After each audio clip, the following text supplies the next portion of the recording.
Good evening, everyone, and welcome to IKYA Live, world news from the spiritual perspective and your premier news program for practical spiritual advice in your everyday life.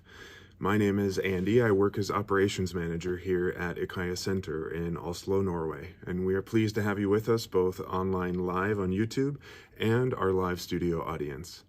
IKYA Live is a news program a little bit out of the ordinary. What we do is we take news topics of the day, and then enlightened Master IKYA, he assists us in lifting that topic to a higher spiritual perspective. And often when we look at problems from a bigger, wider, higher perspective, the solution is right there in front of us, but we can't see it when we're down in a lower consciousness. So that's really what IKYA Live is all about. And tonight's topic, it really touches all of us. Bullying is as old as mankind, but it's also an increasing problem, perhaps partly because especially younger kids today are much more sensitive, much more aware than they had been in the past. So that behavior, that aggressive sort of bullying behavior, is in a way more traumatic, more damaging. And I know for myself as a child, I experienced both bullying, probably as you did, being the victim. But honestly, some of my most painful memories as a kid are the times that I caught myself bullying others.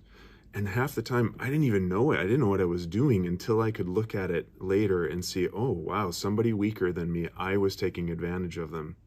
So we all have these kinds of traumas. And so I earnestly, very sincerely encourage you now, take a moment before we get started to share tonight's episode.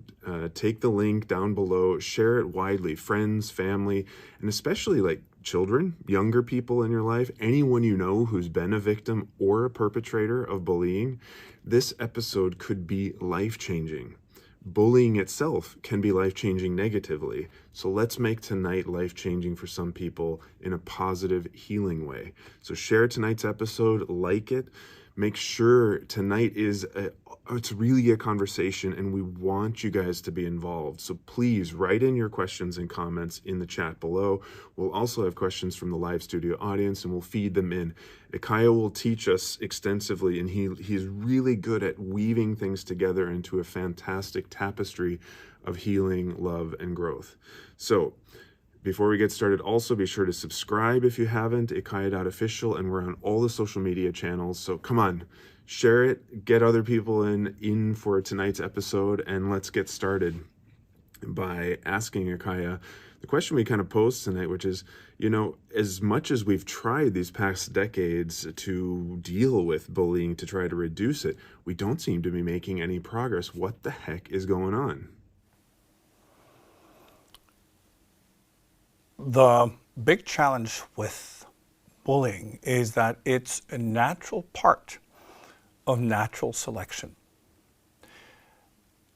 And that may be difficult for us humans to accept. But evolution is a brutal game of who's better fitted for survival. And that means that life is constantly trying to figure out what should be the domineering genetic programming, right? Because life changes and then we have to adapt to it. And bullying is actually smart. From a pure animalistic survival perspective, you see it in all animals. And it is really about noticing who does not fit in.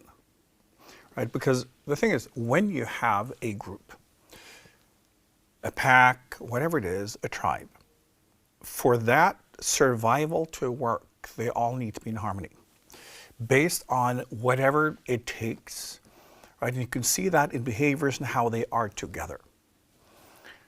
And whenever something sticks out, that may be a problem. You may not understand what type of problem it would be, but you can just feel this is out of harmony with the rest of us. Then as a group, you will attack them. It's not there for weakness. It's whatever sticks out. The interesting thing is that when it comes to bullying, the weak ones are not the ones being bullied. because they do not represent a threat for survival. It's those who are not normal, those who kind of stick out in any way. And you see that in animals too.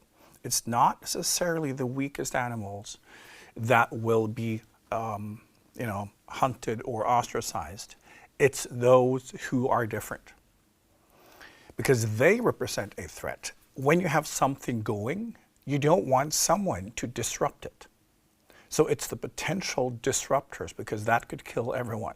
You don't want someone to say, well, I can go out hunting, and then they decide to dance instead. Everyone can die, right? So you need what is reliable. What's reliable is the dynamic and behavior that everyone agrees upon.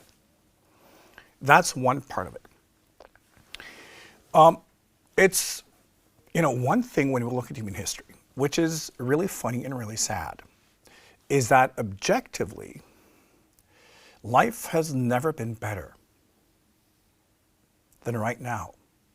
But subjectively, life has never been worse, according to human, like how they describe themselves, right? So we have everything. We have objectively a better life than anyone else in history, and yet we feel sorry for ourselves, yet we are confused why.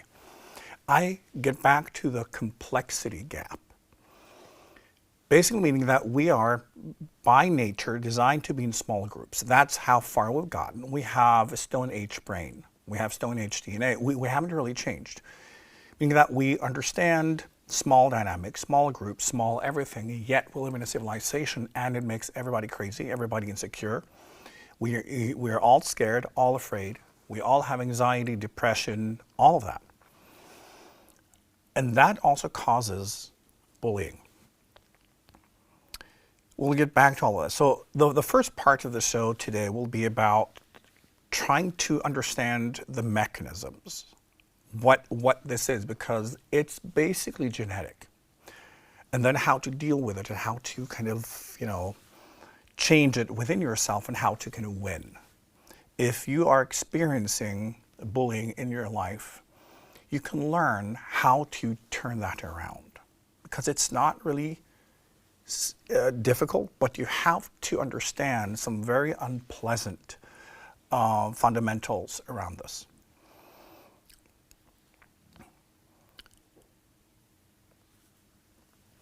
Now, the strange thing is, and this is very unpleasant, is that the ones who are being bullied are asking for it. It's, again, they stick out somehow. And in that group dynamic, it's not working. So often when you take kids that are being bullied and they place them in different circumstances, they will still be bullied, because they behave in a way that is foreign, and the group is then supposed to attack. It's how one can keep the gene pool clean and pure and make sure that everyone survives. Now, bullying is smart from an evolutionary perspective, because what it takes to survive will change, right? If you as a tribe or a group, over thousands of years, you migrate and you move. What used to be important for survival may change. And when we ridicule, even when we laugh, like comedy is, as one said, tragedy plus time. It's basically an immune reaction to something that it does not fit in. That is what laughter is. It's out of place. Ridicule, is the negative version of that. It's the same immune reaction, but trying to distance yourself from that which is not working. Now, when you think that we are living in a competition, and up till recently, not everyone made it. Remember also that only, like traditionally, less than 40% of all males have reproduced. So it's a quite fierce selection. Also meaning that when life changes, one can choose the males that are more likely to carry the characteristics of survival where we are now. right? For instance, if you live in an environment where you have to climb trees for food, then those guys will be attractive. If you have to hunt, the best of those guys will be attractive. So it's really, we always select. But it's also that when we have then individuals who do not carry the characteristics, the group will make sure, this is genetic behavior, that at least those males will not procreate and those women will not have kids. Right? 100 years before that, maybe those were the winners. Now they're not. And by doing so, you can accelerate evolution. Because let's take the extreme case.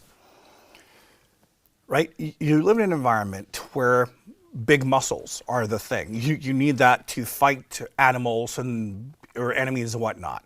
Okay? And then all of a sudden, you move into an environment where you don't have to fight anything. Where, for instance, you have to be good at harvesting berries. All of a sudden, muscle would not be popular.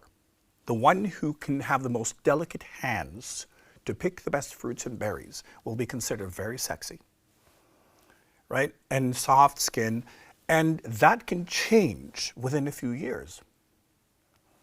Because it's really about selecting who's better at something, and then the muscular males, gone. If they don't have kids, all of a sudden, the other characteristics will then have more kids. Right? So by pushing away, by bullying, by ridiculing what we don't want, the gene pool can change very fast. And this is the purpose of all sorts of bullying. It's helping each other find the right level in the power hierarchy of desirability. It happens all the time. And in the old days, when someone behaved in a way they didn't like, they would kill that individual or ostracize them, which would also be a death sentence. That's been the case up till recent history. So even though our civilization has changed, we're genetically the same. So we have a tendency to kind of live in that level of competition. Although we're now trying to teach ourselves to include everyone, that's a foreign concept. It is very difficult because we are animals, right? And the rules of evolution are extremely brutal. But back to these examples of how it works. For instance, if you live by the sea, the individuals who can swim, who can hold their breath, will be considered very attractive. And then, if you live up in the mountain, it will be those who can climb, right? Those who are extremely flexible. And if you are living in the savannah, it will be, the people who can run fast, maybe, because you need that both to, hunt animals and warfare and all of that. And the same thing, if you place the most desirable people from one group into another, they will be the losers. And this is how we're able to adapt so fast.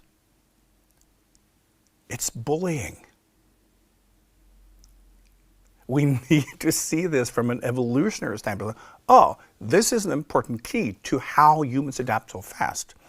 We recognize how we need to be, and we push everyone else away. And we do that with the group telling, no, this is not desirable anymore. So they should be at the bottom. And sometimes that happens. The ones who used to be on top will be at the bottom.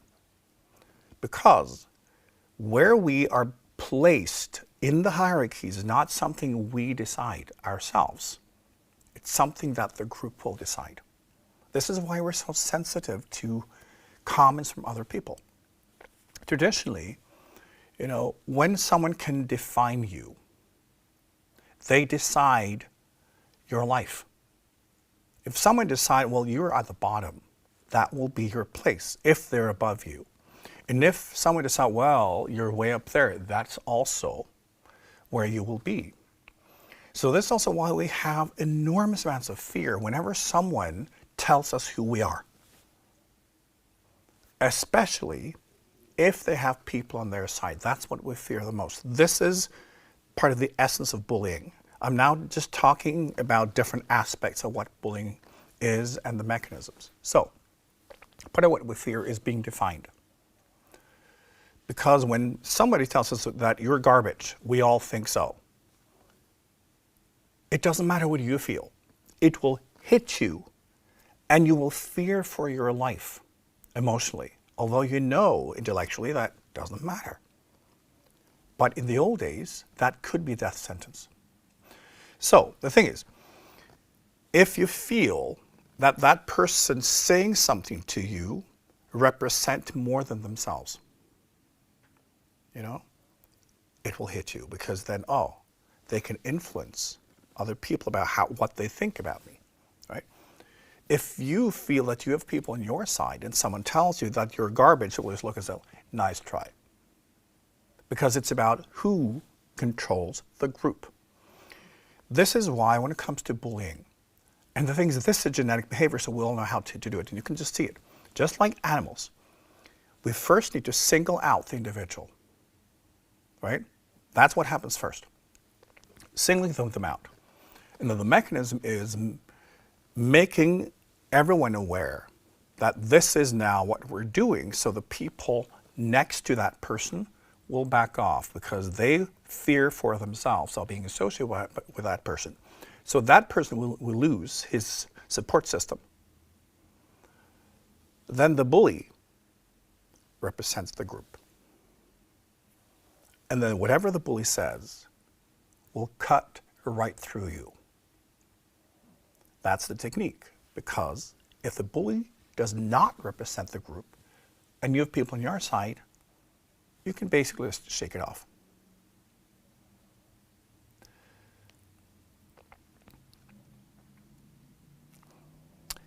Now, when it comes to natural selection and the flip side of it, which is bullying, which is making sure we do not select the undesirables. This is what sports are all about. This is why we like sports and entertainment, right? It's basically the best. And when you look at sports,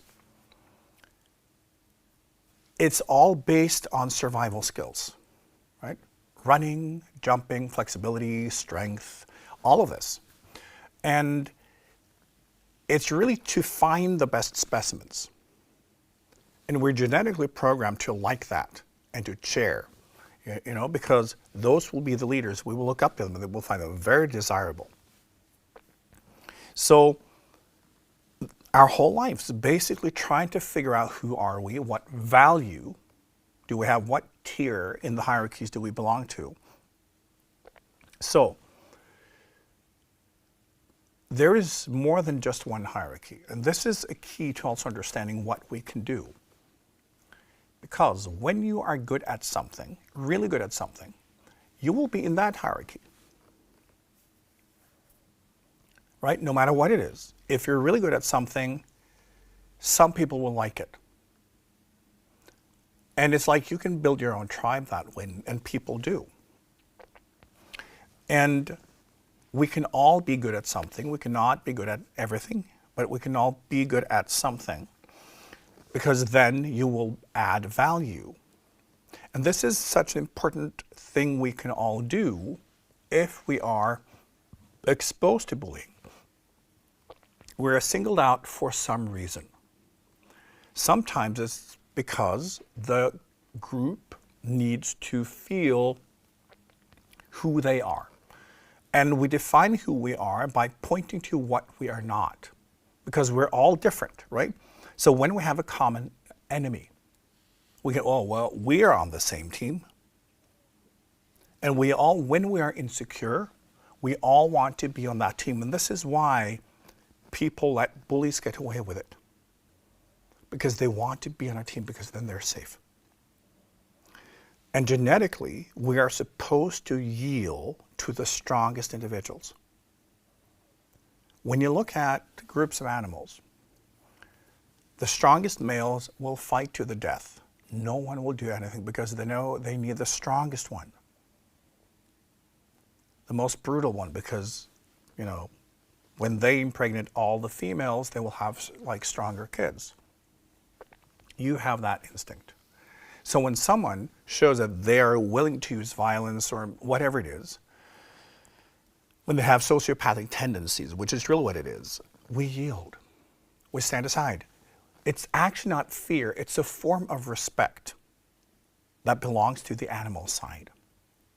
So we're supposed to let the bully win. And when you look at human history, yeah, it's always the bullies. Everyone on top, most of them are narcissistic sociopaths. That is sometimes a requirement for being a leader, right? And when you look at human history, that's what it is, and we'll let them. We want to be led by those people because we think we get stronger. So we all feel this type of fear where we just step aside and let it happen, because whoever survives will be our leader.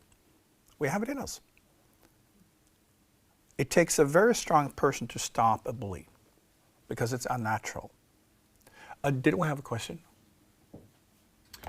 Yes, we have a question.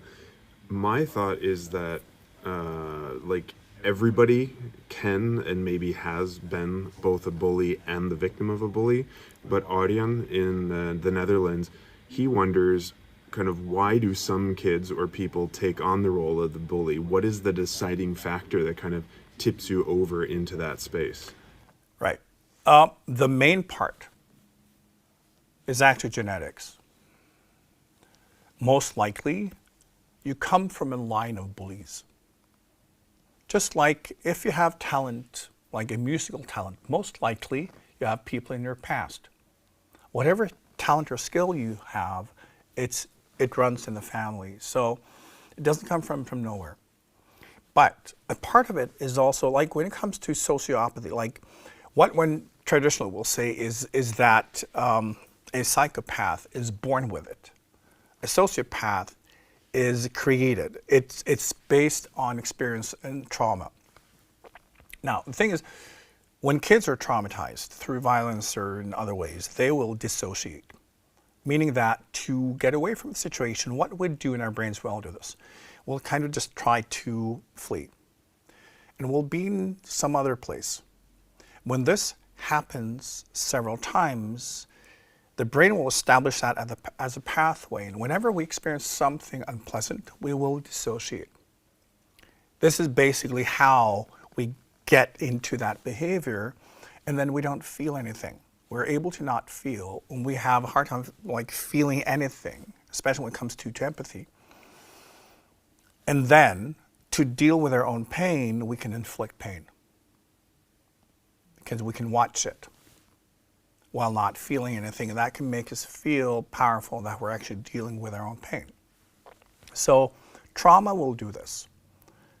And so traumatized people have a tendency to more easily inflict trauma, sometimes without even knowing it, because they dissociate.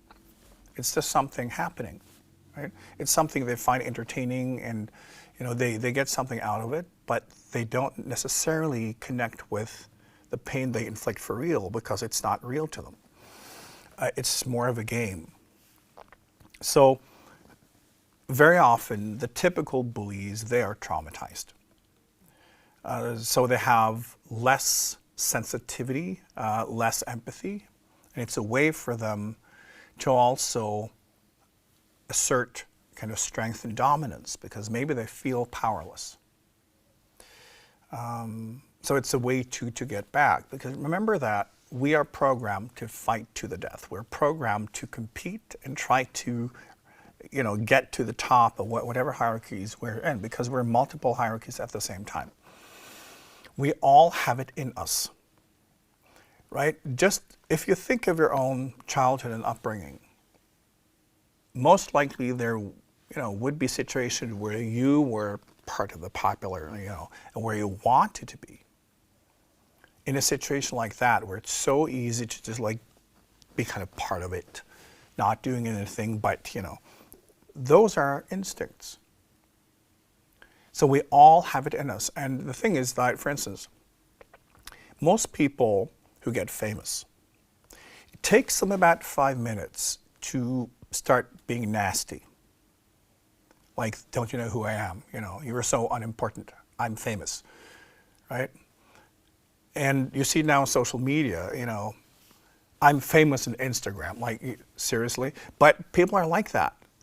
We have it in us. Whenever we have reached a higher level than others, we start kicking anyone beneath us, also to keep the competition away, but also to assert power. Because the way to understand power is not just being able to influence, but to determine the outcome of other people's behavior and actions. You decide what will become of them and what they do. So when you feel I'm in a position of power now, it's very tempting to see if this works, because that's the proof of the pudding. If you can do something to someone and they don't fight back, I've got power now. So we all have it in us to do that, because this is how we compete. We are animals, right? So this is why, and everyone can be a bully. It's just a matter of circumstance. So that's an important part of, you know, why we behave this way. We have a different question? Yes, we have a question in the audience. Yes, you touched upon trauma and childhood, and I think a lot of the viewers and listeners out there are interested in how they may handle these situations of trauma that they've been through. If you could... We'll actually get back to that. First, Right. I'd like to unpack what this is first, and then we can look at the solutions. Now, when it comes to types of bullying, when we look at who we are biologically, I always like say this because it's important that we understand this. Women are born with their eggs, which means they can influence nothing. Men, they produce sperm every minute based on their achievements and who they are. So the kind of quality and characteristics, in a way, of a man's sperm will change as he gets older based on achievements, and then he has proven himself. That will also be his sperm. They will represent him in this moment. A female, she can add nothing. This is why, you know, women compete in beauty, because beauty is basically symmetry. It's the one thing we can see throughout human evolution. It's symmetry. Then it's like sometimes we prefer, you know, obese women, sometimes thin, this, that, but it's always symmetry, because symmetry is the safest way to determine whether or not someone has the best genes. So we're attracted to symmetry. So women, they compete in beauty, and often the way they bully each other is by, like, you know, social position, beauty, who they are. So it's all of that. Males compete in achievement. So they will attack each other, and strength, weakness, this or that, and their ability to perform. So there are two different strategies of bullying. And in today's world, in social media, the female way of bullying is actually worse, because men's way of bullying is very physical. Women can go for what are called reputation defamation, where they attack each other and they scheme, and, you know, being sociopaths, basically. So, you know, also when it comes to bullying, for instance, like the beautiful girl and the ugly sidekick, that's a classic combo. And the reason is that the beautiful girl will look more beautiful and will be confirmed by having a less attractive sidekick and showing that I have power. You know, I have a lower life form serving me, because often the less attractive girl will be the servant. By being close to someone higher up in that hierarchy, she can then have access to a higher tier and then a higher gene pool by being associated by this beauty. It's always been this way. And the same thing for men as well.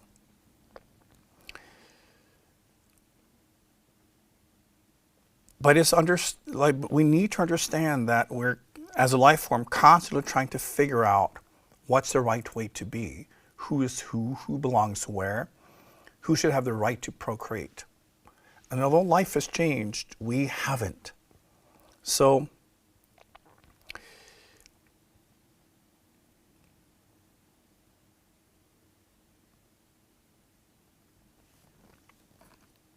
yes, good. Now, when it comes to kids trying to figure out their place in life,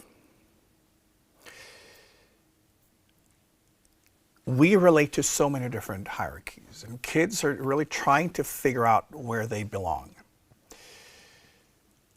Just as like, the jocks, they will laugh at the nerds for being so awkward, and the nerds will laugh at the jocks for being so stupid. And both will laugh at the normies for being so boring and uninteresting. We all try to figure out our value system and who we are, because we all want to win. So we need to figure out what we're good at. Just like in a tribe, right? We are specialized. We're determined to be specialized. And a great hunter may be a terrible baker, right? And the one, growing food may be a terrible warrior. We need to find what we're good at. We need to find our group, right? And this is also what we do. We then look at who we are not. So once we push away everyone else, we feel like, well, we are the important ones. Just like the jocks, they're the most important one. They're popular. And the nerds, well, we are the ones ruling the world, right? Because we understand everything. And the normal people, well, we have the traditional values, so we're better. We all do this. So we also develop our sense of value and a value system. And this is an interesting thing when it comes to the human brain. Our value systems are really us trying to place ourselves on top in the power hierarchies in life. So whatever we represent, when you figure, I'm like this, you immediately think this is universal. My values are the better ones. I'm on top, and everyone else are not as important. So like the nerd values will be, that will be where it's at. For the jocks, it's like physical strength and training, and and we all think that we have the right values. And then we enter politics. Then we enter the world, and we try to make the world comply and submit to those values we have, because it means we dominate. The ultimate power is the power to decide what truth is. And this is what people are fighting. This is in politics and business, whatever. It's deciding what truth is. So when you, through this process, figure out who you are, you will see yourself as more important than other people, that you have the right values, that how you live, that's how everyone else should live. So you place yourself on top. And you can justify by looking at your value system. And then you try to project it. This is often the cause of conflicts between adults. We all think that we're better than others.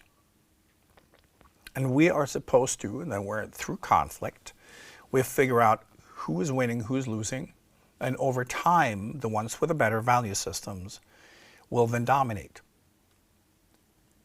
But domination is what it is about. We want leaders who dominate. We don't want wise leaders. They can't protect us. They will be able to reflect. Shouldn't we listen to our enemies? It's not how it works. You want the most brutal ones. And often the ones on top are the most brutal, stupid ones, because they do not have the ability to reflect. That's also why they're so corrupt, because they're in it for themselves. They're narcissists and sociopaths, and that's why we want them to be on top. So also, the playground, in the work arenas, it's the same thing. It's the bullies, right? And often in big companies, it's the worst asshole that gravitate towards the top. Sure, it's always been that way. It's not the nice people, because the nice people can't protect you. The nice people cannot hunt your enemies. The nice people will be too weak when, in a crisis. So they are the bullies. So often they start positioning themselves in childhood. Now, it's also interesting to see that in today's climate, because life has changed, what is popular when we grow up is not necessarily the same that works as adults. And this is important for you kids who are being bullied. Today, the ones who gets bullied end up on top. The popular kids, the thing today is that, the popular jock, he will end up working in a warehouse for Amazon. And, the beauty queen, yeah, she will end up working at Walmart's because it's all she's got. When you get used to being popular, you don't have to do anything. Well, in this society, you have to work, you have to do something, you have to contribute, you have to be a strategist.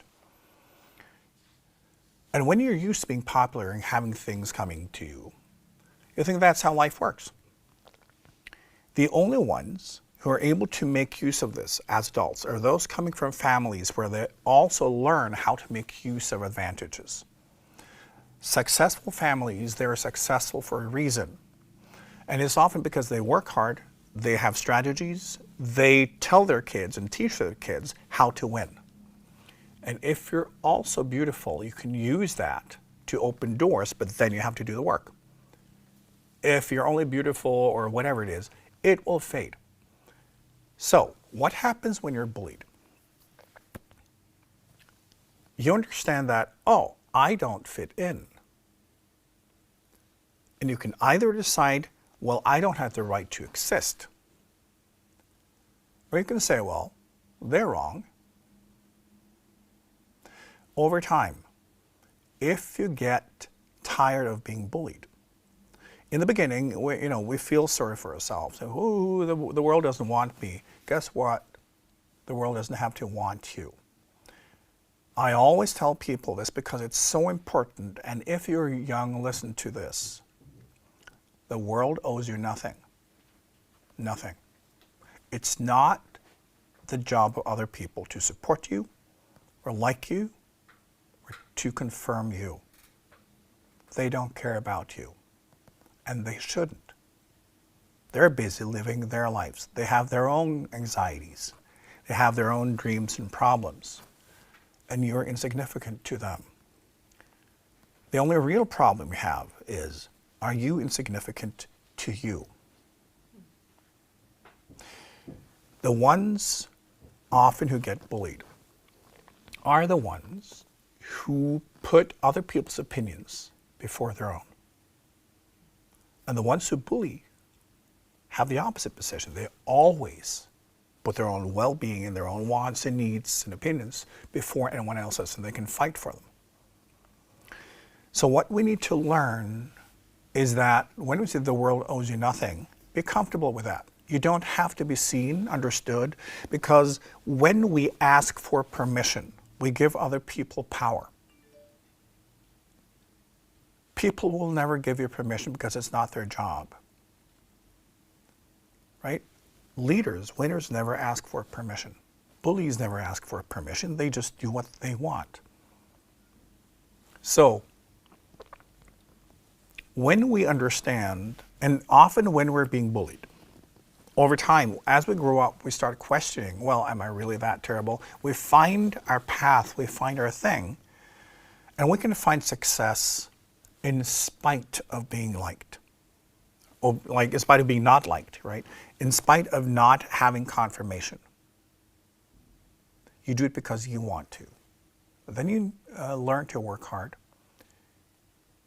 You'll learn to not trust people on face value. You have to do it yourself.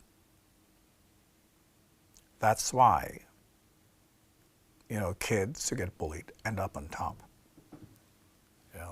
Today we live in the collective revenge of the nerds, right? All those wedgies have really paid off. But it's that. Because ambition comes from the pain and trauma and the realization, I want to show them. They're wrong. I know what I'm made of.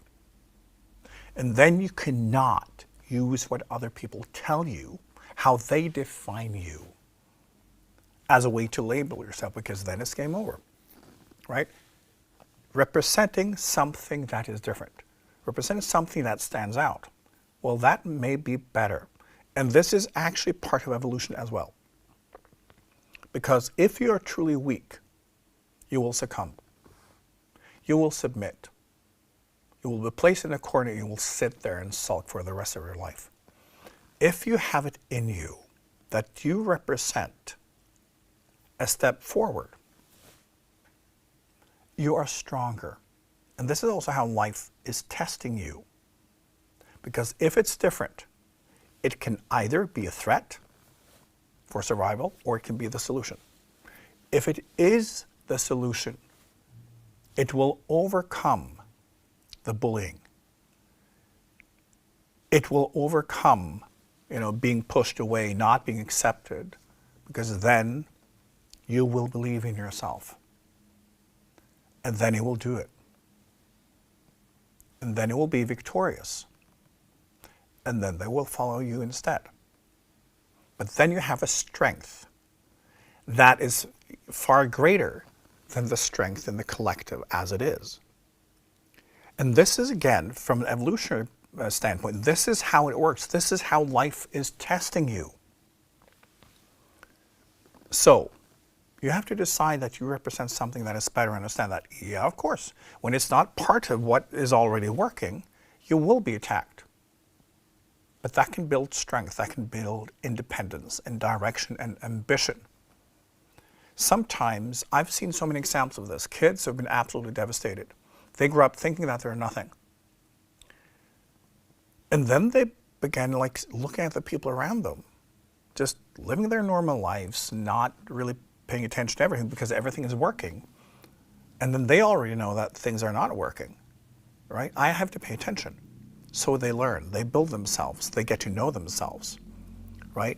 And when you get to know who you are, that's how you dominate. Because that's the true strength. Again, being able to determine what is real. And when you're able to determine the reality in yourself, you win. Nothing can break you ever again. And this is what we see with a lot of people on top today. They've been there. And they have transformed. And when you then understand how to build, nothing can stop you because you will be listening to no one. If people like you, good. If people hate you, even better. You eat them for breakfast, right? And you win. Yes, an interesting angle from YouTube. If I want to be successful, to prove to my bullies that I can make it, am I not giving away my power to the bullies? I would say no. Like ambition, all ambition comes from pain. So it's, I would say, I understand that point. You make them important, but they are important. When someone defines you, in your subconscious, it will be there. This is what trauma is. So that trauma can be dissolved and healed by you making something of yourself. But remember, it's beyond can be you as an individual. When we look at this collective life form and evolution, it's a necessary process. So you are supposed to, as a being in this life form, to try to transform your trauma and weaponize it. This is a competition. Not everyone will survive. Not everyone will be chosen. but it's up to each individual to make the best out of it and improve themselves. Right? This is how we all take an active part in the co-creation of evolution. So it's not necessarily to prove to the bullies. It's proving to oneself, proving to life that I can do this. And most of the time when people start out with the thought, I want to prove myself, it is about the ones who told them that they would amount to nothing. But over time, when they learn about themselves, it becomes their strength. And you can see that, for instance, with a lot of successful people. It can be in music, it can be in sports, business, politics. They have that background. And at some point, they realize, oh, that doesn't matter anymore. This is now who I am. And they recognize that the trauma and the bullying actually made them who they are. It made them a winner. Right? And it's also for kids who are being bullied to understand that you can transform that pain and trauma and end up on top. As in people who have success too early, who feel that they are on top, they don't learn, they don't build the muscles, they don't build the self-reflection. Right? When you are constantly being bullied, it's life asking you, like, what are you doing here?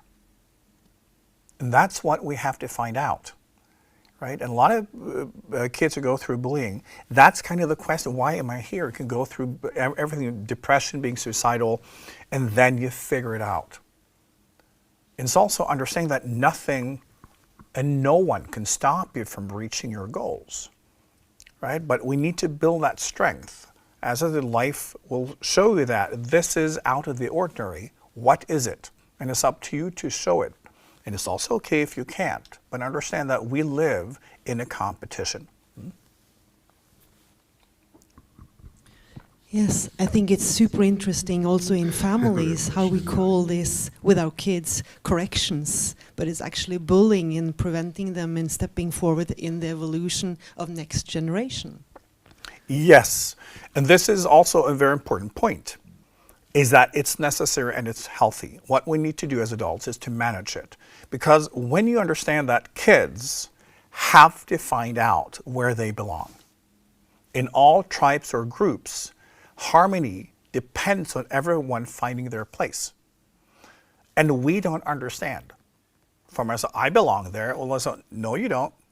This is my spot and I'm better at it than you are, so you fight for it, And kids are constantly trying to develop their social intelligence, especially if they have brothers and sisters.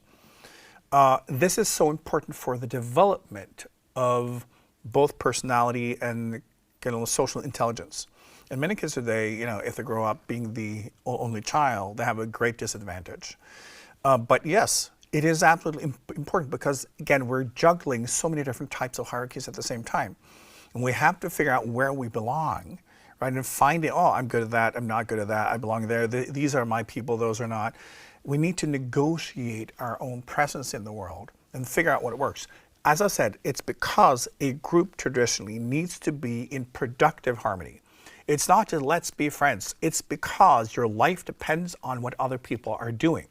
You need to trust them, you need to know that I can be with these people, I can make it work. And the ones, if several people, we don't like that person, it's always trouble, well, let's get rid of that person. So it's just part of sorting and learning and finding one's place in life. And if we try to, as we do today, we want to include everyone. It's a nice thought, but humans are not there yet. Diversity makes everything more different.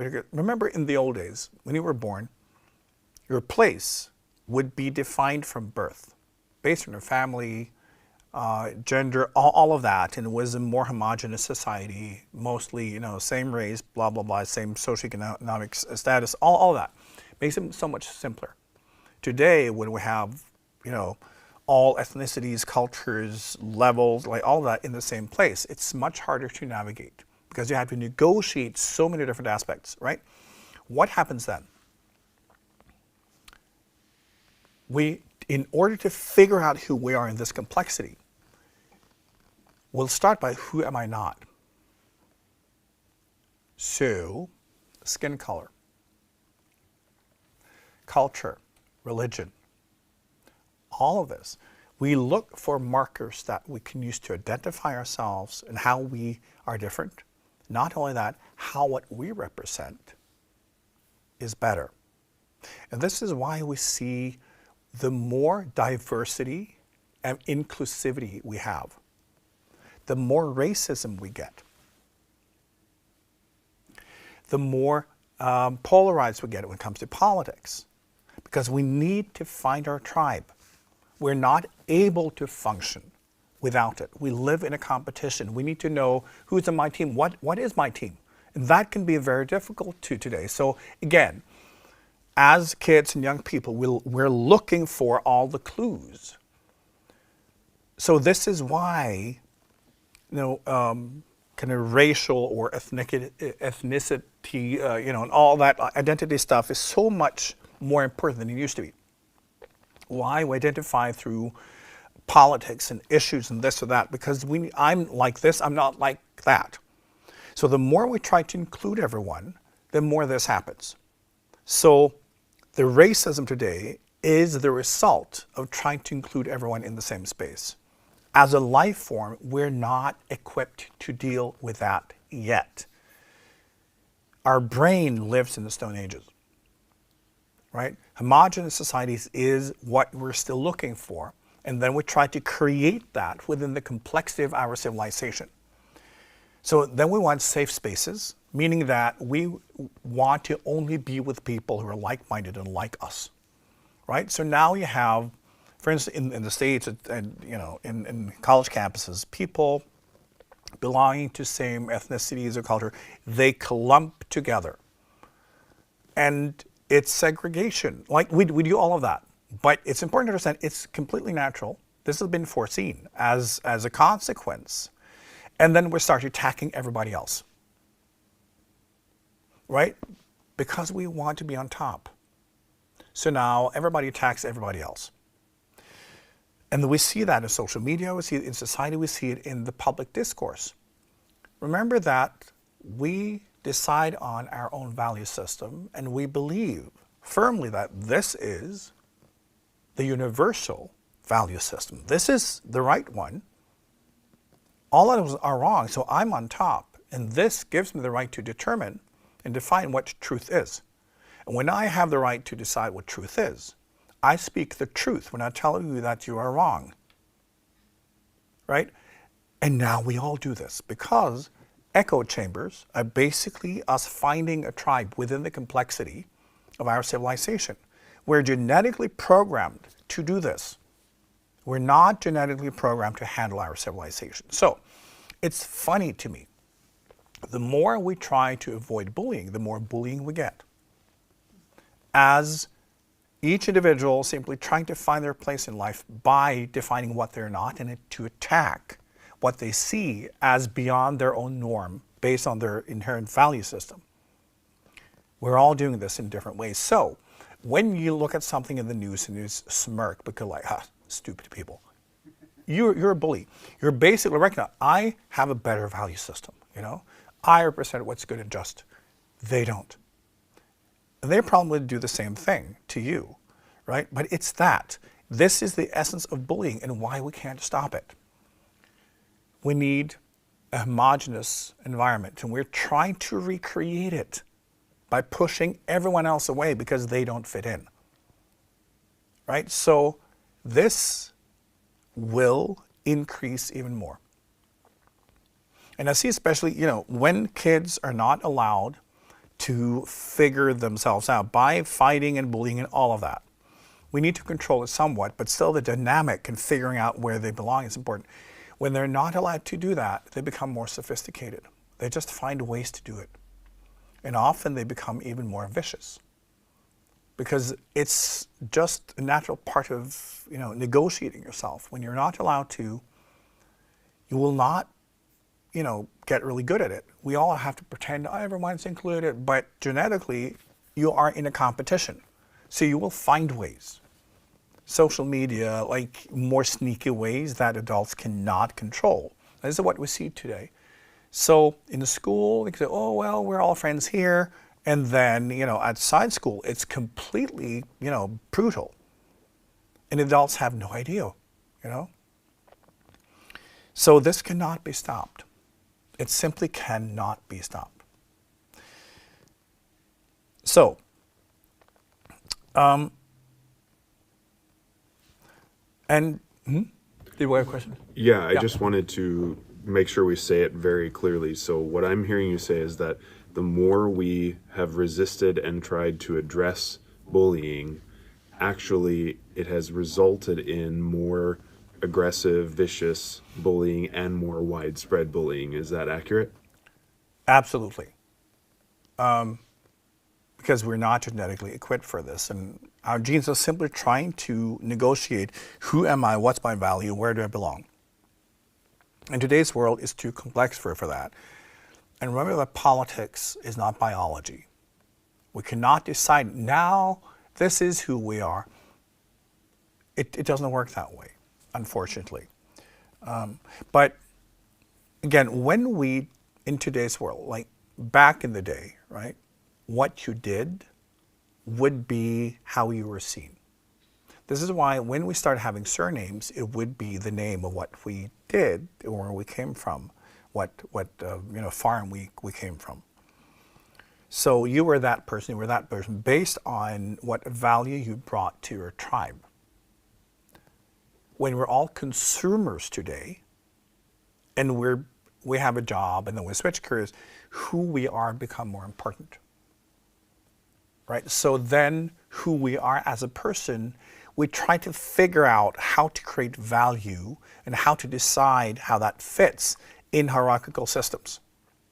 This is why today showing off in social media is a way to do that and try, I'm this person, I'm that, this. It's all about identity because that has become more important than what we do. It's very confusing. And then we attack each other based on that because in a tribe, often the different functions will be clear what is more important. So for instance, the warrior will often be closest to the king and next to the medicine person, right? Because life depends on it. Picking berries, not so much, right? So, but today's like who we are because it's no longer about what we do. Back to identity politics, identity conflicts. It's all of that. And now we bully each other based on that. And it becomes more and more sophisticated.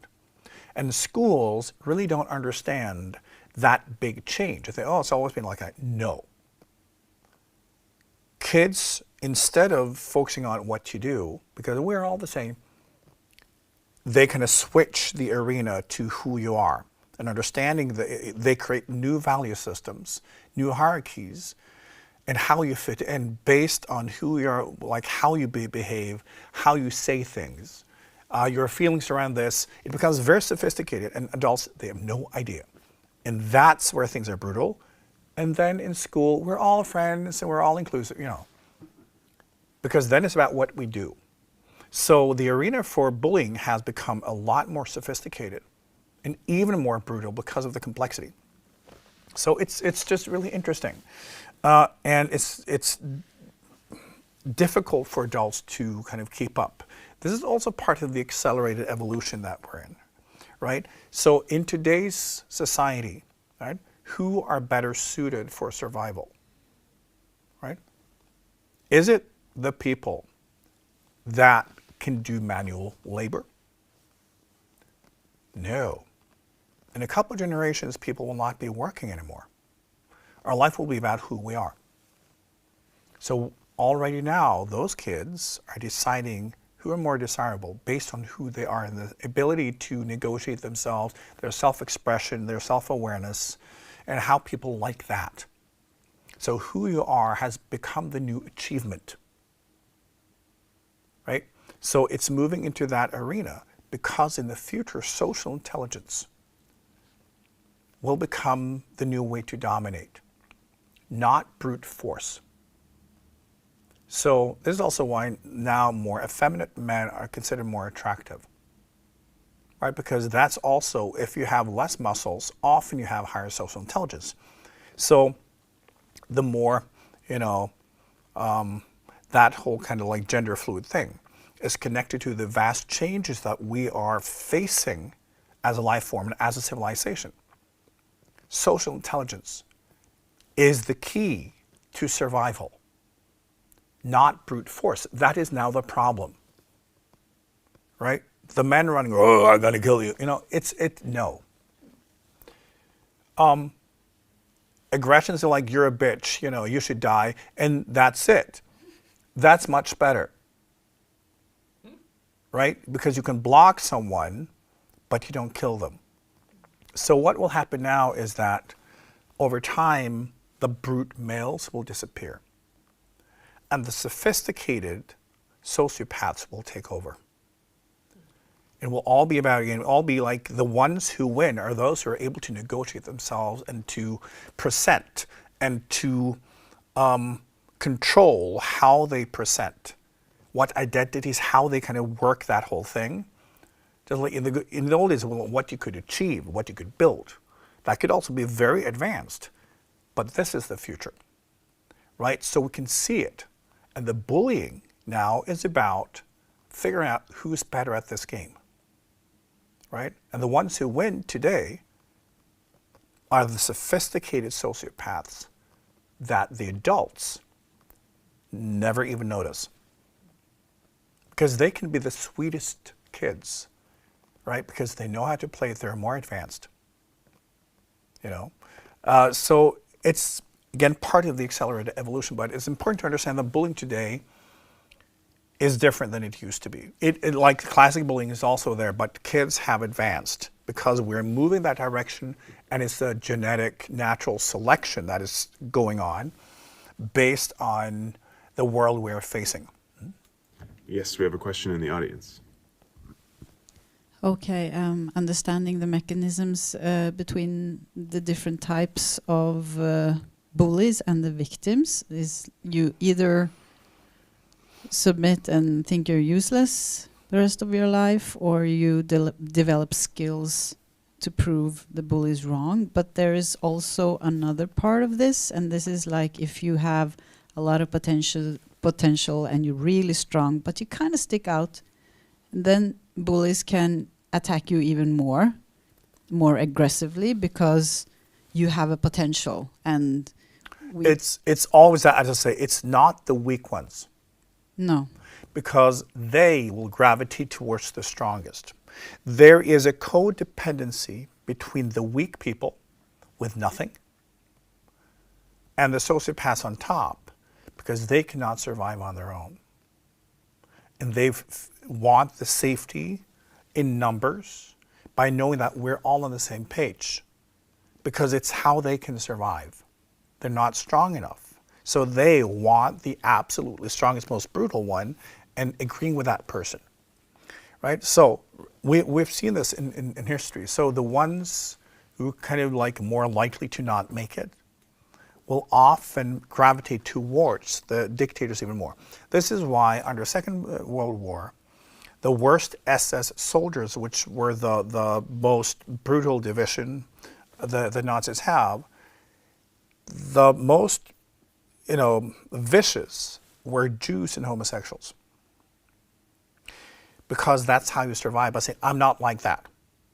I'm like this. So you identify and you kind of like, you know, put on those clothes and become that to save yourself. So those who are not strong enough, they will do that. When it comes to, for instance, like when it comes to Trump, for instance, right? The disenfranchised, they gravitate towards him. It's the same mechanism because they feel they got nothing, right? And by associating with something they can believe in as strength, they can feel powerful and then they can attack.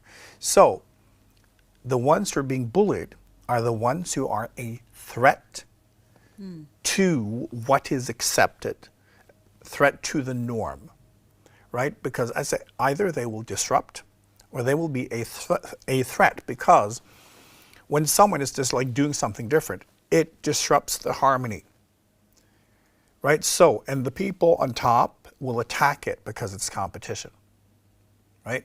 And the people on the bottom will also attack it because then they fear for their own position. So there has to be a recognition of potential. So you see, like the kids who are being bullied will always have that. There is something in them that represents a threat. They're stronger. It's not the weak ones that get bullied. It's the one with the potential of winning, right? Because it gives weak people a pleasure to try to push someone like that down because I'm powerful. Look, I could do this to you, so don't mess with me. It makes the people on the bottom feel that they belong in a higher level because they're closer to the king, right? And again, the king always kicks down, and the weak people do not represent a threat.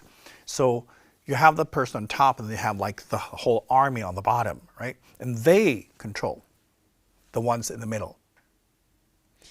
So the one who is like a strong outsider who gets bullied has a potential to go beyond the hierarchy and really show everybody. But then there are those who are in this case who neither succumb totally and feel they're useless, or they go beyond the bullies. They stay just under the bullies the rest of their lives because they have been so afraid when they were bullied, because maybe it was really traumatic for them. And that's the situation that I see a lot, both in my family and around me, is that you have all this potential, but you can't break through beyond that bully. Right. If we talk from the rules of evolution, well, then you didn't have it in you. Because with potential, you need that strength. Because if you want to change something, you need to be stronger than what is already there. That's the rule. You need to dominate. It's how you can make people switch. Right? So if you have a potential, it's not like anyone will invite you and say, oh, so great, we should look at this. It's competition. Everyone will try to kill you. Everyone will want to sell their idea of how life should be. And some people simply do not have what it takes. It's a competition. Not everyone can win. Right? But when you are being bullied, life is testing you to see, do you actually have it in you? And you can also decide to say, yes, I do. And then you need to look at the bullying as a training ground to build strength. It's your boot camp, psychologically, mentally, when it comes to, being present in yourself and understanding who you are. Yes, some people, they break down. Well, that's life where you're showing them that you haven't got what it takes. We live in a world where we feel everyone should be included, and yes, I agree. But when it comes to bullying, we need to look at what it is before we can also change it, right? So the rules of evolution are completely brutal. So either if you have what it takes, you will build strength when people beat you, right? And if not, the potential is worthless. You've also seen this in business. Many absolutely brilliant ideas went nowhere because the people behind it did not have what it takes when it comes to business skills and the ability to sell and present and bring it into the market. And then you have people with terrible ideas who are able to push it into the market and make a lot of money because they have what it takes when it comes to dominating and manipulating and all of that, which is necessary to get to the top. Rules of the game. So potentials mean nothing. Everybody's got potential. It doesn't mean that you win. You need to learn how to become a winner. And that's also what we will focus on in a bit. Yes, actually, I got a good question on YouTube related to this, that Audion also wondered, is there a difference then between the mechanisms and dynamics of bullying among adults, like say at the workplace or in business, than it is among school kids? No, because it's the same brain, it's the same, animal pack mentality. There's no difference. It's still, defining who we are.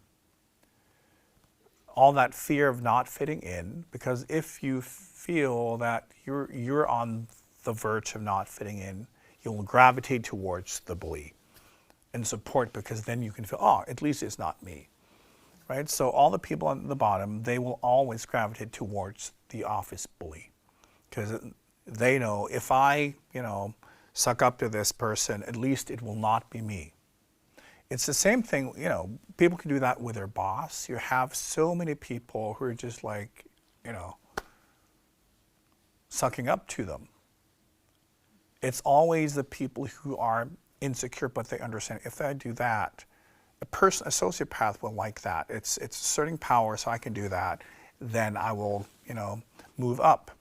If I'm not strong enough through my merits, I can do that, right? And some people, no, I will not do that, and then you'll get fired. So there is no difference. And in the workplace, it's often the bullies that succeed, right? Today, I've seen so many people, because we're supposed to be so inclusive, blah, blah, blah. The bullies simply change tactics, right? And today, for instance, like if you're not woke enough, if you don't have the right opinions, you can be bullied because of that. It's interesting that often people who are extremely concerned about diversity do not accept any other opinions than the ones they hold themselves, right? It's all of that. So we can change the rules, but biologically we are the same. And the people who get into power, they will bully. Yeah, an interesting observation on YouTube. Elizabeth says that when she was a child, she experienced bullying, and yet, as there are no victims, actually, she supposes that maybe they mirrored her inner judgment so that she could filter out her own judgment and grow stronger, rather than keeping this regiment of inner judgment inside of herself and bullying herself into silence. Is there anything to that? Oh, absolutely. The thing is, in a group dynamic, as an animal or a tribal person, part of feeling guilty and ashamed is trying to internalize how other people feel about you.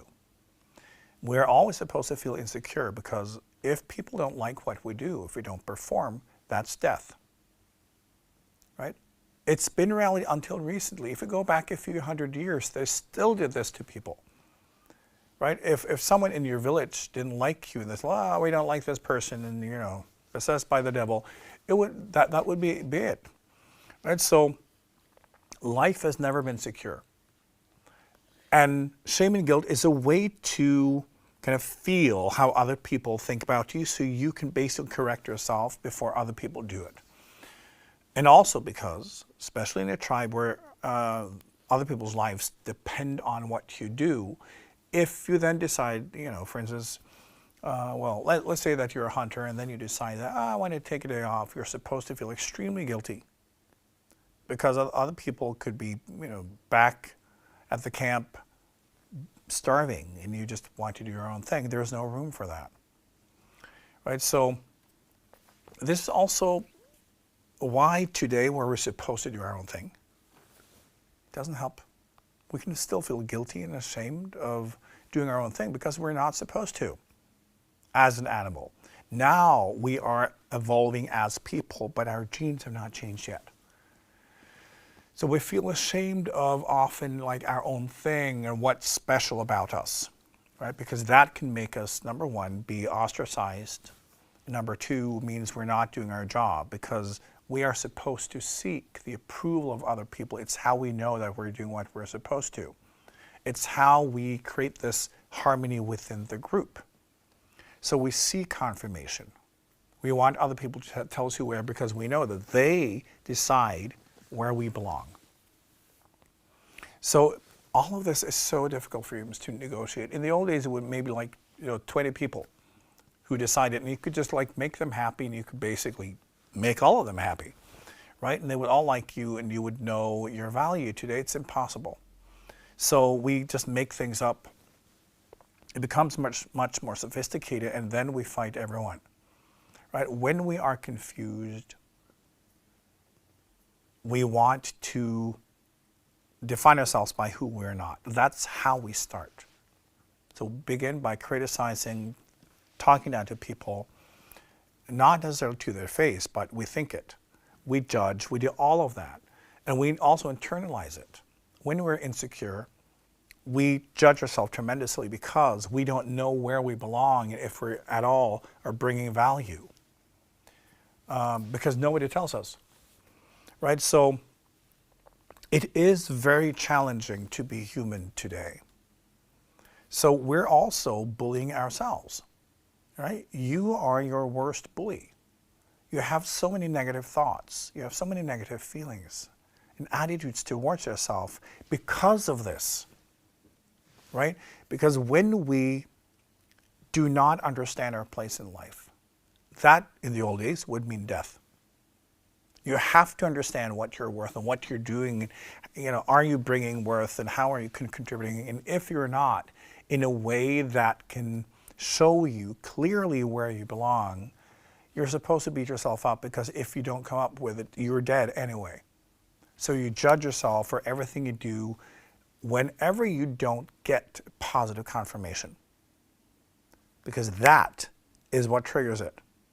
Remember, if you are a hunter, right, and you come back to the tribe and they don't greet you, way, great job, right?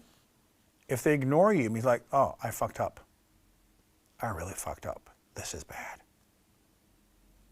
Today, most people ignore you. And you're not sure, what is my task? What am I supposed to do? Right?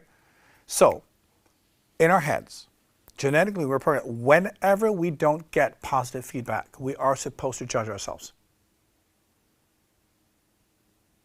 And think of everything you do that you do not get a positive feedback from others.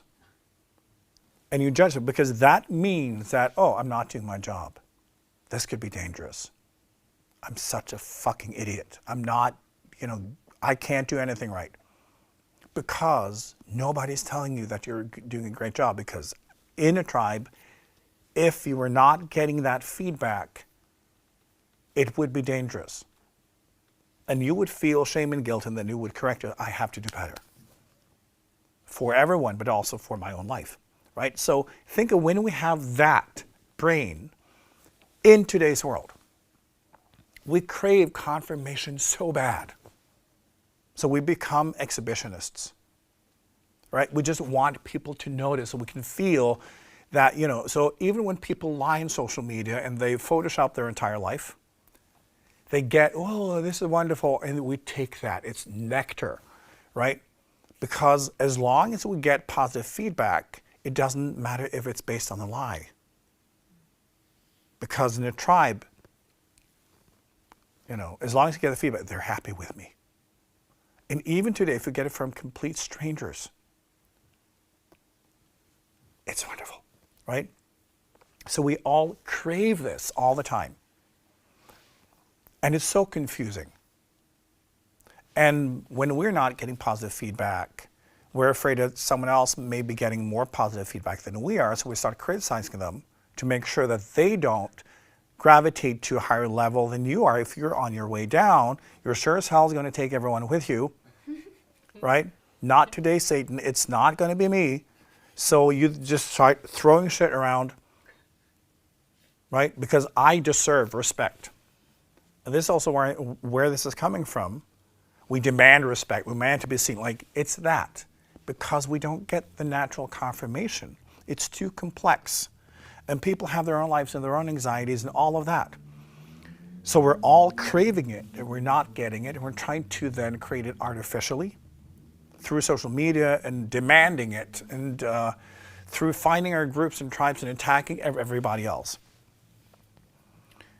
And whenever we do not get it, we judge ourselves for being worthless. And then we blame the world because they make me feel worthless. It's their fault.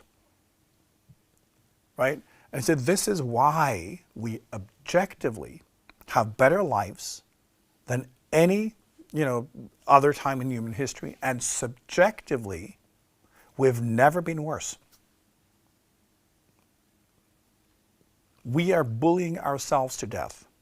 We're bullying each other to death out of fear because we do not, and this is one of the things I find so fascinating about humans. Humans have still not figured out the most basic mechanisms of human behavior and psychology.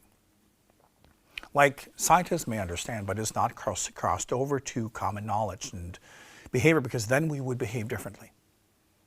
And then we try to do things the right way, but based on the wrong data. It's based on not understanding how we work. Based on an ideal about what we should be like, and it doesn't work, and we make everything worse. Right? So you need to learn, if you want to survive this, you want to survive your own bullying, you need to understand how to confirm yourself. That is self-actualization. And this is part of what self-growth work is. It's becoming aware of who you are instead of wanting other people to tell you. Because what the ego says of a normal human being is we go around in life and we ask the question, who am I? Who am I? Am I doing it right? Who am I? Am I doing it right? This is what your subconscious mind is negotiating 24/7. And it will never stop until you self-actualize, meaning that you understand who you are. That's the first step. So if you don't, there is no way out of this. And this is why I said, like in schools, the most important subject of study should be self-actualization. Meaning understanding who we are uniquely as a person, what we're bringing, how we can utilize that in life, how we can become someone of value to ourselves and to the world around us. It should be the most important thing. This is the only way out of it. And then recognize it. Yeah, we're all different and we can see it. We all bring value and we can see it. And not so, well, it's not so easy for this little guy over here. We should all feel sorry for him and include him. That is a recipe for bullying. But once we can see that, oh, that person is really good at that. That kid is good at that. Because we all have, again, that potential, right? And when we then begin to understand it, it's empowering. We are only free from this game once we do not need confirmation. Because that is also when we stop judging ourselves for doing it wrong, right? This is all one big machine, one big competition. And what you need to learn is to not compete with others. You should compete with the one you were yesterday. Right? It's always looking at who you are, your potential. And you need to self-actualize to actually get this. You need to have this objective look, an ability to see yourself and your true potential and what you're bringing and who you are. And this, okay, I can grow. If I am better today than I was yesterday, okay, I'm moving in the right direction, I'm unfolding, I'm climbing. And then you don't need confirmation because you already know the answer to your questions, who you are and if you're doing it right. It's the only way. And the way to do that, of course, is spiritual work. It's meditation, it's any form of growth work. And I would say when it comes to kids today, this is also the way out of it. Learning to know oneself. Right? It's not just finding what interests they have, if they're good at sports or something. It's also who we are beyond that, because in the future is who we are, it's not what we do. So you can be good at sports and still not know who you are. Who you are will be your greatest value, your greatest asset. So it's mindfulness work, it's meditation, it's growth work, it's, you know, behavior psychology, it's like whatever it takes. If you have kids, because this is not a subject in school, try to stitch together this in such a way that your kid can become more aware. Because we all have potentials, we all have strengths, we all have talents. And understanding is also placing childhood in a greater picture about what the life journey is about, and seeing life also as a training ground. But again, making a child aware of him or herself or themselves, who they truly are. This is interesting also, for instance, when you see, again, with the whole gender thing.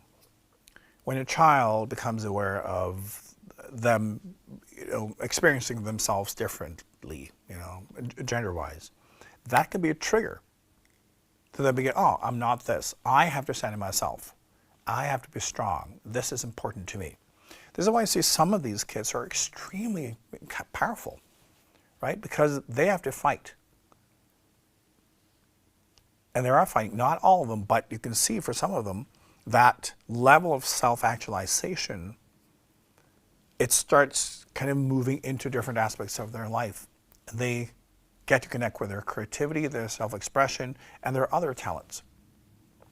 So instead of them being marginalized, they become powerful, right? It's wonderful, but it should not just be about gender, but it's, for some people, it can be a trigger for that journey of self-actualization. But if you want to help your child and prepare them, basically future-proof them, the subject of self-actualization in whatever way, that is how you both can bring them out of being a bully, but also bring them out of being bullied. The moment we do not need confirmation, and we know who we are, people can say whatever, and we say like, sure, that's your thought, that's your opinion, you're entitled to that. It will not hit you at all, because you know that you will not be defined from the outside. You are the only authority in your life, right? You're the only powerful individual in your life, in your journey. So, well, we're all on different journeys, so I'm doing mine. And of course, from where you are standing, sure, this is not relevant, but this is my journey, not yours, so shut the fuck up, right? It's very simple. But when we believe as children that we have to belong, we have to fit in, that's the starting point for survival, right? It becomes painful. And bullying will increase no matter what we try to do. We can only educate our own children, we can only educate ourselves. And also, if you experience this in your workplace, it's the same mechanisms. The moment you understand yourself and your journey, it's over, and you don't care. Even on social media, what people say about you couldn't care less, because you're like, well, that's them. It's them trying to belong by pointing to something that sticks out. Well, good for them, right? And you can feel empathy, and it doesn't bother you at all, and it's not even difficult. So this is like the most important step and something we all can do. But I really encourage you as parents, if you have kids kind of experiencing this, work with them on understanding themselves, their journey, their potential, and let them understand that the moment they do not see confirmation, they're free. And it's a matter of getting there, and when they feel it hits them, it's because in that particular point, they have not self-defined yet. So let's try to figure that out, right? What we see, why the people who are bullied end up on top, because it triggers that. It triggers self-actualization, not in everyone, but in many.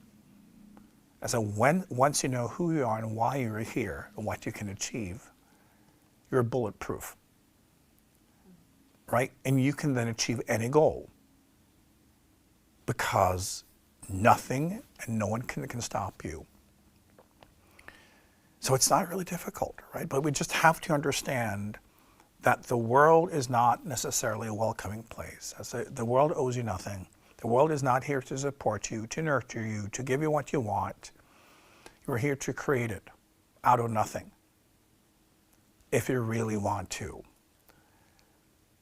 And when we have that as a starting point, we can allow other people to do whatever it is they want, but you stop asking for permission, right? So, you have my permission to stop asking for permission, because that's also in giving your power away, just asking people, who am I, right? Asking for permission. Can I do this? Is this good enough? You're giving other people the power, and because it's a competition, the answer will always be no, unless it benefits someone else. So the people who seek then permission, they will end up being servants, right? Because you will be drawn to those who tell, yes, please do this, and they will only tell you if it benefits them. And you see, like, people, and you can see it. And maybe you're one of those people who've been seeking permission. You can see it. You're living other people's dream, not your own. You live other people's lives, not yours, because you try to adapt, right? So then you're bullying yourself. You're behaving as a victim. So when we ask other people for permission, we're blocking ourselves. We're traumatizing ourselves. We're victimizing ourselves. And we will never, ever get past the level of those who give us permission. So that's also one thing we need to stop doing altogether. Because the fear we have when we ask for permission, what if they don't like me? And we're back to the same, like, who am I doing it right?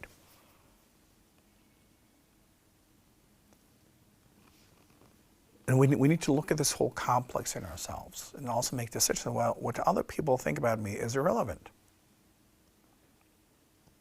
I need to self-actualize. I need to understand that I'm unique. There's only one of me.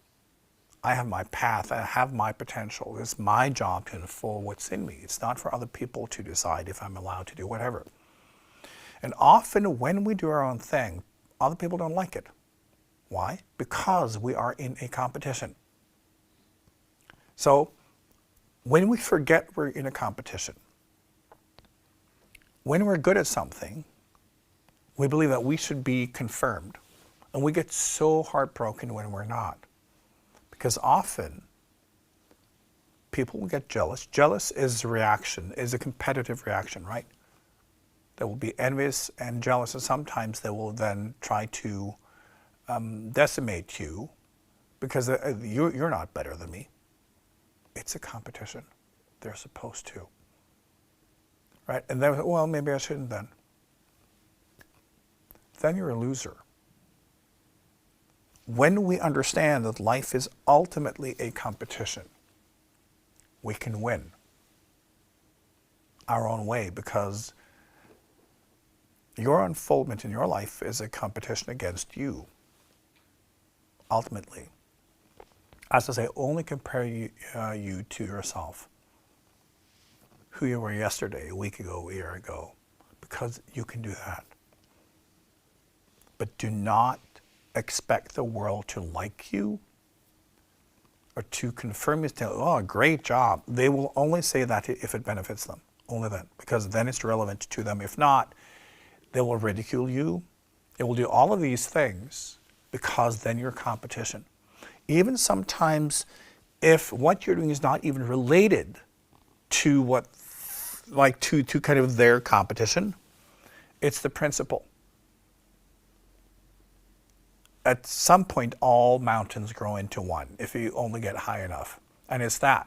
Those people often have that thought that it's the level. And if I can push you down, then I'm higher. One less competitor. Understand that we are genetically programmed for this, and most people can't help themselves, and you're one of them. Right? So we need to understand, like, this is why you get all these thoughts and feelings about other people, and you can also feel ashamed about that, right? Because you see them genetically as competitors and you want to win. So this is why, for instance, like the typical thing, group of people, women are especially good at this. One of the women goes to the restroom and immediately, gossip, gossip, gossip. And then that woman comes back and another one leaves and then it's gossip about that person because it's the group being left, then bonding over their common hatred. We are all like this. It's competition. And by doing that, we figure out, okay, who's who? Who can I trust, Men are kind of the same way, but about achievements. It's about who's more ambitious and got the bigger car and the better job, whatever. So it's the same thing. But women are especially good at this because they're so quick. You can't stop yourself. And when you stop yourself, you're still thinking it or feeling it, right? You are judging everyone. Just as a woman, you're often more aware of it, right? You can be with someone, just the two of you, right? At a cafe, and then the other person goes to the restroom. You will just sit there thinking, judging, comparing. It's how you figure out your place in life compared to that person. And you want to win. So you will find things that you feel, oh, this is almost at the same level. And then you will try to push that down so you look better in your own mind. And then other things, if it's too high up for you to push down, you will be jealous. And then it's like, well, that should be, she had it easy. She slept her way, right? We all do this, and you can have several hundred thoughts a minute, always judging and trying to figure out. It's a game of competition. There is not a single thing you can do, say, or think, or feel that in your brain is not placed in an arena of competition. And we just have to accept it because this is also how we can relax about it, right? If we stop judging ourselves for being judgmental, just like it's part of biology. But bullying is just the externalization of that negotiation. Right? We have to also allow other people to kind of criticize, which it can also be bullying. Like criticism is simply someone recognizing, well, that is not how I would do it. This does not fit my value system. And say, good. It's them speaking to themselves, so they become aware of, their journey. Say, I don't like that. Sure, don't do it. I like it though. It's that. But because as though we all want to belong, when someone says that to you, you say, well, maybe I shouldn't like it either. We can stop that part. Self-actualization, it's the one-stop shopping for this. It's the beginning and the end of all bullying. Once you embrace you, not just that, feeling sorry for yourself, but you're embracing, although you're just blah, blah. It's like understanding your strength, who you are, why you exist, your uniqueness, your potential, your journey, what you're here to unfold. You couldn't care less about what other people think about it, right? And you let other people be too because you're too busy doing your own thing, right? This is where we all need to go. It's the only way out of it, and it's the only way we can set an example to other people and to children, right? When we can speak with authority about finding one's own path, standing in one's own uniqueness and potential, and say like, your childhood and teenage years are just you trying to figure it out, but you will. And for kids who are being bullied, that they can see that there is not only light in the tunnel, but bullying can potentially make you and turn you into a winner if you do it right. Right? And you can show them, you can coach them. And then they can look back, because I know many of you have been bullied. And when you're being honest, when you look at yourself, you understand why. Right? You can see that, yeah, that is part of my journey, and it's also made me stronger. Right? So it's also teaching kids how to transform that experience into strength and ambition. Any more questions? Yeah, it's actually kind of fun that even before we got started, someone had written in a question saying, if all we can ever experience is a projection of our own level of consciousness, then wouldn't that mean that the only way to stop someone bullying me is to be me stop bullying myself?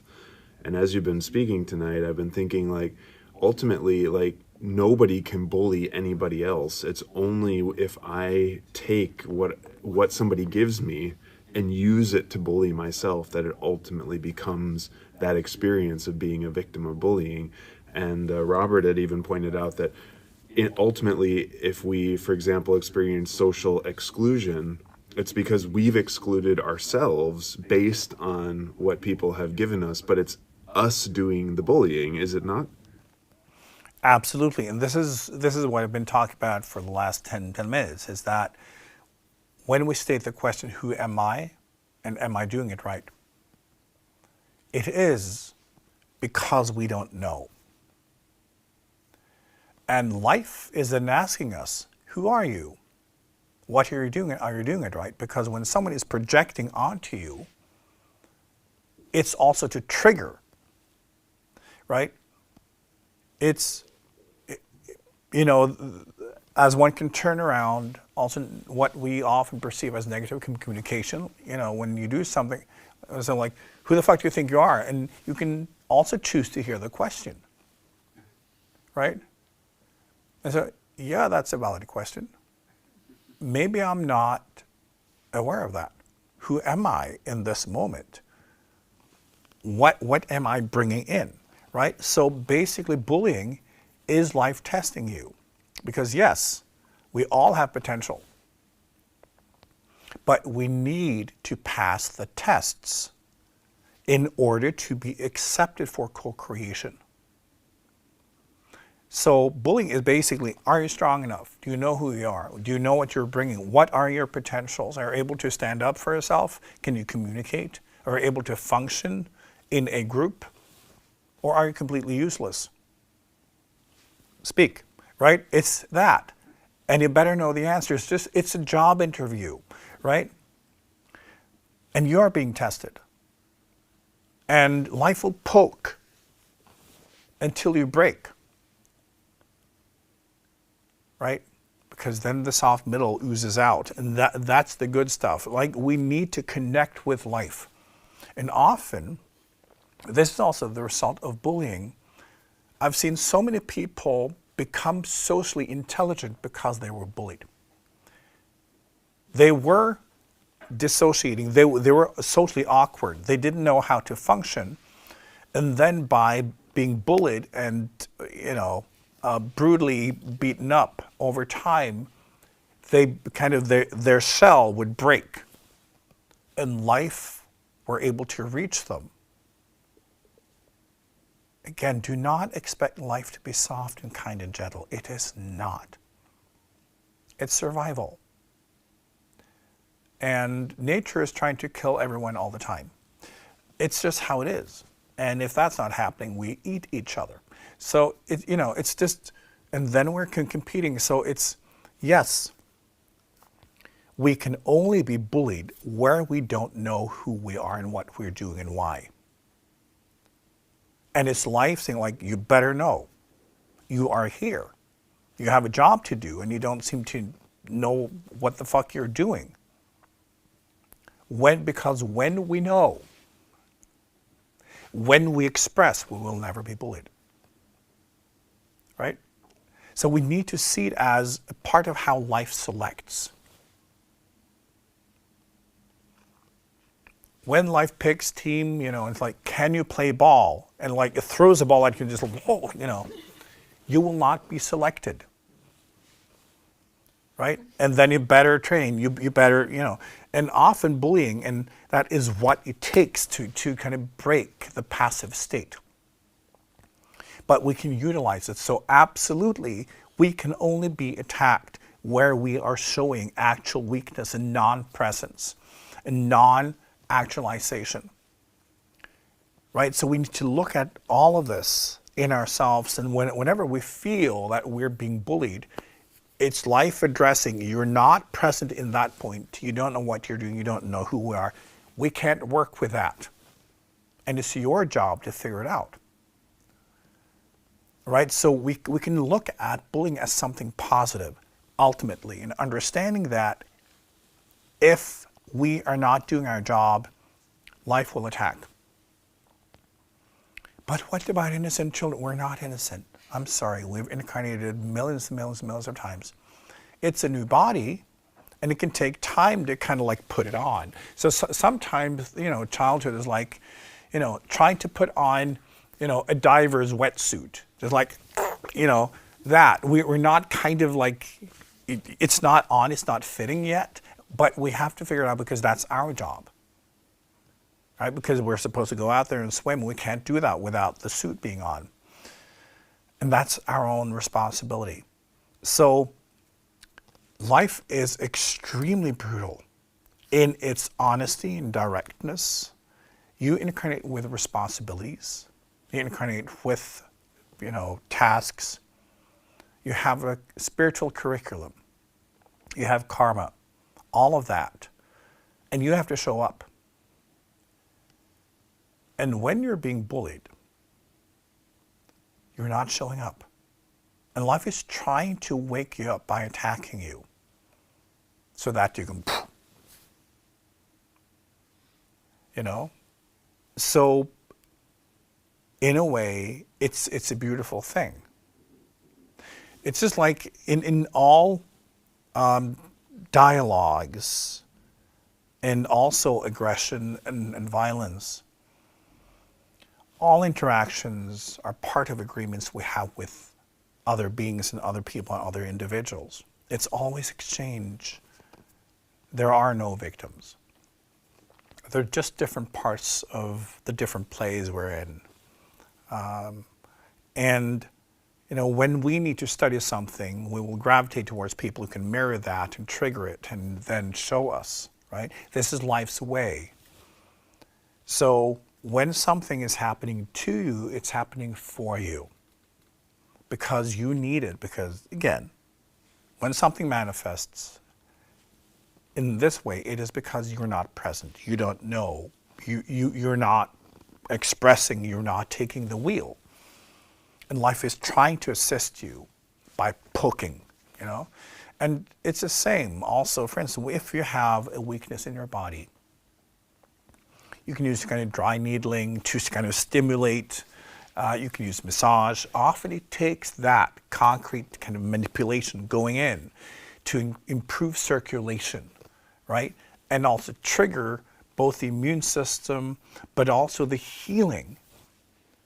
Often you must cause trauma before the healing can begin, right? So in the body, often when you have an area that is stuck, where there's accumulation or inflammation, whatever it is, sometimes it needs trauma. It needs presence and manipulation that is stronger than whatever is in that area for that to kind of crack open and the healing begins. It causes awareness in the body. So it's the same thing. Wherever pain goes, we become aware. So this is a big part of why bullying can actually, in the long run, mean that that individual can become stronger, more aware, and can be turned into a winner. But I think it's then also up to parents and the people around to try to see that also potential and utilize the situation and kind of coach the kid into what to actually do. But the key is always, no matter what age we're in, self-actualization. It basically cancels out all of it. But also in life, to understand that when we experience this in some way or another, we're not present in that particular point. We need that mirroring to activate, and the rest is up to us. Do I have any more questions? Nope, no more questions on YouTube, and looks like we're good in the audience. Wonderful. Now, bullying, as I've explained, is natural selection in action. If you want to be selected, you have to play the game. If you say, I don't want these rules, too late, you incarnate it into this game. So understanding selection, competition, and also accelerated evolution, which this is part of, it's easier to understand than to not take it personally. When we understand it's life's way of determining when something is not fitting into the current group dynamic, it's also very logical. But as I say, the empowering aspects of this is so fascinating and interesting. Because you are your greatest bully, you're also your greatest healer. You're also the one who can become successful. You are the only one determining your success. And for instance, when one has looked at twins, where both were adopted, and one grew up in poverty with terrible parents, and one grew up in a wealthy family with good values and all of that. As adults, they still turn into kind of the same person. There have been great studies around this where they still end up with the same haircut, and buy clothes in the same store. They simply become the same person with the same values and the same everything. So it means that you cannot blame anything. No matter your upbringing, you're still you. It's still your journey. And you are the only one determining how far you can go. You are the one determining if you win in life or if you lose.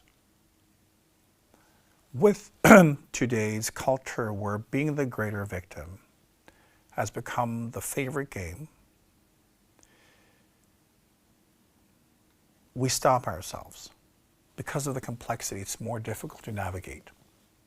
If you want approval, because who to ask, right? Who can tell you what's the right thing to do? Then you lose. But think of the freedom when nobody understands the rules anymore. No one can tell you who you are and if you're doing it right. And everyone is just saying stuff from where they are and their insecurities. The smart person will look at it and say, oh, okay, that's an opening. That's a game changer. It means I can do whatever I want to. Nobody can stop me because nobody's watching. Life today can be a runway, right?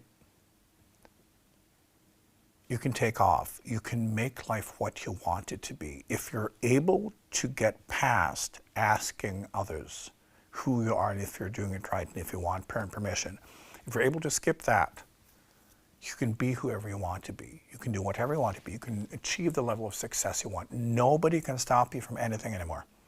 The rules do not exist.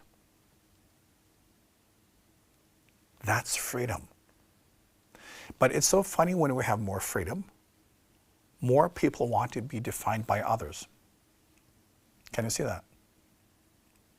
And yet, if we're able to self-actualize, we say, well, nothing can stop me from any of this.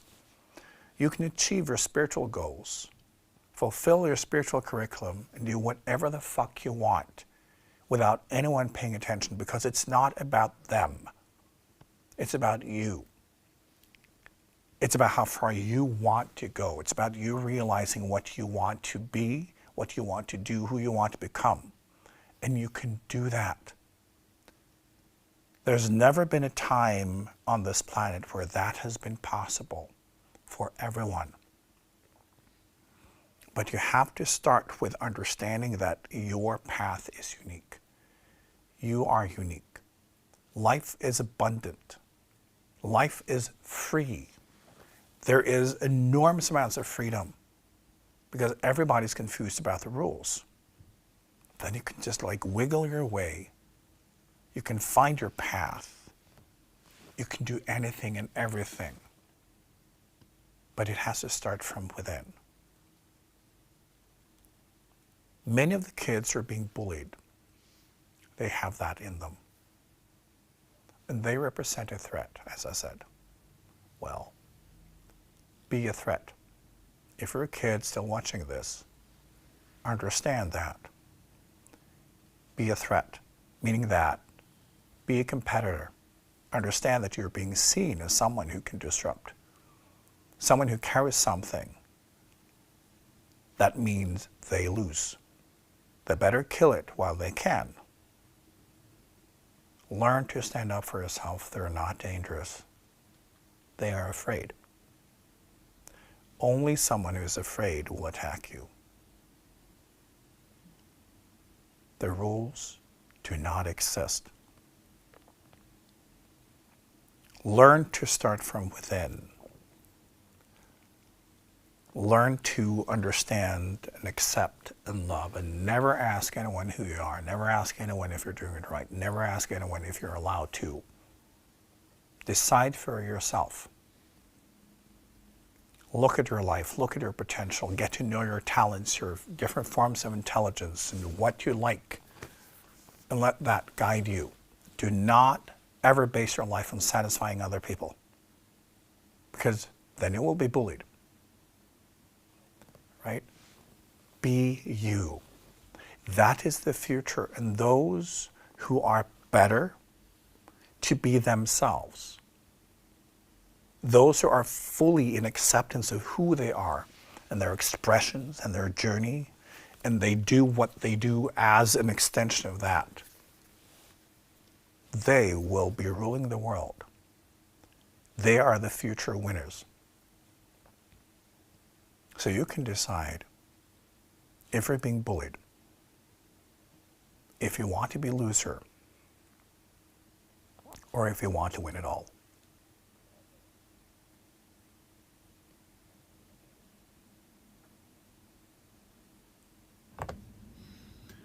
Thank you so much, IKYA, and thank you all for joining us for IKYA Live, world news from the spiritual perspective. And heart to heart, come on, please share tonight's episode with everyone. I mean, look, as I said at the beginning, we've all been both the victim and perhaps a perpetrator of bullying, and it affects all of us. Tonight's episode is an absolutely fantastic, and I argue the most powerful how-to guide to both stop being a bully and stop experiencing bullying, stopping bullying totally in our world. There is no one else who can teach it like this. So please share this episode tonight widely with everybody.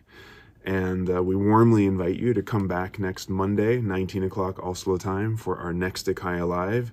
And lastly, we also warmly welcome you and anyone else you'd like to invite to our open house with spiritual teacher IKYA about our upcoming year-long spiritual course called IKYA Crystal Collection 5. Now, the course starts in August, but the open house is on the 29th of May, where you can ask any questions about studying directly with IKYA. And any student in the course currently will tell you that it is a life-changing, absolutely amazing opportunity. So it's a free for everybody. Come on the 29th of May, 18 o'clock Oslo time. We'll be online here on YouTube, but also direct questions on Zoom and physically here at IKYA Center. So we look forward to as many of you as possible joining, and invite everybody. It'll be a fantastically beautiful evening. And in case you're curious, here are the beautiful crystals. This one is tremolite that we're working with. They're fantastic tools for spiritual study. All right, guys, thank you very much for joining us, and we look forward to seeing you next Monday on IKYA Live. And until then, have a beautiful week.